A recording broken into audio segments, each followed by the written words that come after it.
Right, guys, how are you guys doing today on a blessed Sunday? So I just want to tell you something, guys. Muupenyuka wakatarisa pawanga uri andika pawanga uri kudhara wozotarisa pawave izvezvi ka zviwe izvozvo unoti pawanga uri nepawe pari nani ndepapi anditi pauri izvezvi pari nani, saka usamire kuenda kumberi, ramba uchifamba uchienda kumberi. Of course you will meet challenges, a lot of things that will stress you, that will make you to say I think rega ndingozvisiya. Usazvisiye because ndo zvavinenge vichoda kuti udzokere kwawanga uri. Kwauri kuenda ndo kwakakosha anditi. Ramba wakangodzvanya, usamiswe kana nemunhu kana nezvinhu anditi. Iwo ndiwo unoziva kwaunoda kuenda, ramba uchienda ikoko anditi.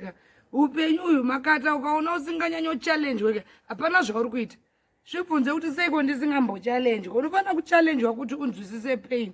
Vanhu vese vakasimba vakabva through pain vaitomborohwa vachitsikirirwa vachiita sei. But iko ndizvo vanhu vavamhu vatangire kuti zvese izvozvo vakapfuura neko. Pfuura neko kuti uzive kuti zvakamira sei, nokuti kana wakumberi unoziva kuti ndidzokere futi kwandakabva kuya hazviite. Saka mashoko angu nhasi eSunday kuti aiwa ramba wakadzvanya, ramba uchienda, usadzokere kwawanga uri. Nokuti kwawanga uri wanga usingakude. Mai Tt, I love you. God bless you. Have a blessed Sunday.